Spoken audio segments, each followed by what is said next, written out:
Hey, it's Rachel Cooke, your modern mentor.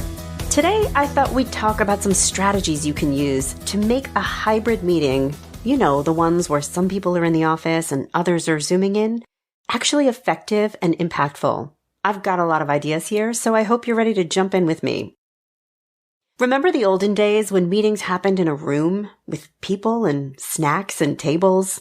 And then remember when overnight meetings suddenly went entirely virtual and your pants and shoes took a hiatus? And just when we thought things couldn't get any messier, we've put it all in a blender and now we're working in this clunky hybrid middle place. With some team members back in the office while others are connecting from home, so many people are wondering, how do we run a great meeting, one that leaves everyone feeling included, engaged, and equally able to contribute? So let's talk today about some simple tactical strategies you can use to ensure that your hybrid meetings are delivering both great experiences and great outcomes. It all begins with the prep. A great hybrid meeting requires some thorough planning and consideration. It won't happen by accident. So before you show up in the room, physical or virtual, here are some factors you may want to give some thought to. First, start with purpose. Having a clear sense of purpose of what you want this meeting to deliver is your foundation. Do you need a decision to be made? A set of ideas to be generated? Challenge yourself to really think this through.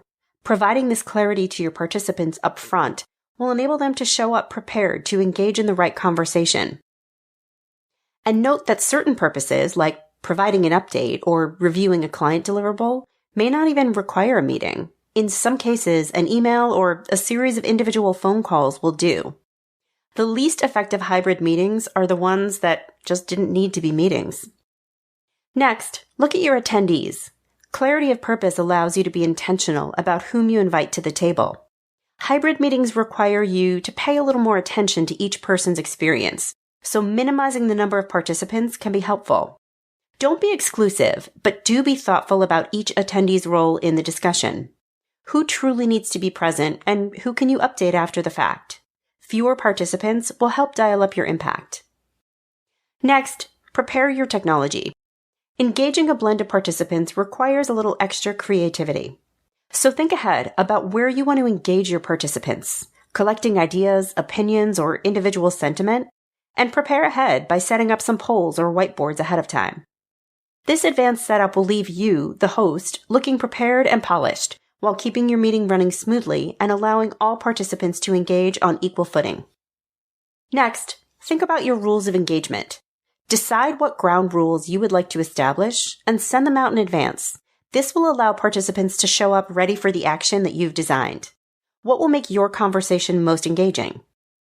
Some ground rules you may want to consider could be virtual participants should plan to be on camera if at all possible. Or ideas will be pitched in 60-second increments so that everyone gets a turn. So prepare to be brief and clear. When in listening mode, please put yourself on mute. And finally, prohibit those in-room conversations. You know that thing that happens when people in the physical room mute themselves and then start having a side chat that virtual participants are excluded from. These are some rules of engagement that might serve you, but think creatively about what you need most. And assign a watch deputy. One of the hardest things about hybrid meetings is keeping virtual participants fully engaged. You want to pay attention to their experience, and you need to focus on running the meeting. So ask somebody to be your watch deputy, another trusted team member who will pay special attention just to your remote colleagues. If your deputy notices virtual participants are going off camera or staying quiet, they can give you a signal to invite them back into the conversation. Okay. Let's focus on what you can do during the meeting. You've done your pre-work and everyone is set up for a fabulous hybrid meeting. So start off with a remote-first approach. This means that everyone, whether in person or remote, logs into the meeting on their own screen to participate. I know, you're thinking, why should I bother going into an office if I'm just going to be staring at my laptop? The truth is, there's no perfect solution here. And having seen hybrid meetings in many permutations, I believe this is the best, or the least bad, solution that's currently available to us. Having everyone on screen creates equal footing for all participants. And for those who have come into the office, there will be other benefits like water coolers and snacks in the pantry available to them throughout the day. Next, start with a round-robin check-in. At the beginning of the meeting, remind everyone to have cameras on, if possible, and maybe begin with a brief round of hellos. You may want to kick off with a question. First concert? Favorite birthday cake? Just to get everyone talking early. This too reminds all participants that every voice matters. Use engagement strategies. Remember those polls and whiteboards you set up? Put them to use. Make your meeting as interactive as possible and really get your participants thinking, asking, answering, and sharing. Even if you have a remote participant not on screen, at least you're getting their energy and engagement by using these tools wisely. And finally, create mixed breakouts. Pose a question or a challenge to your participants and put people into mixed breakout rooms, a blend of in-person and virtual participants, even if just for a few minutes. Creating smaller groups challenges everyone to dial up their own participation and creates small moments of greater intimacy for everybody. Now let's talk about what happens after the meeting. You've done it, the meeting has come and gone, but there are still opportunities to make it an even bigger win. Start by documenting and sharing your outcomes. Assuming your meeting was purposeful, it achieved something, a set of actions, ideas, or decisions. So capture them in writing and share back with participants. This helps ensure the meeting was not only well run, but its outcomes get actioned.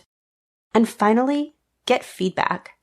Ask your participants what went well and what they would do differently the next time.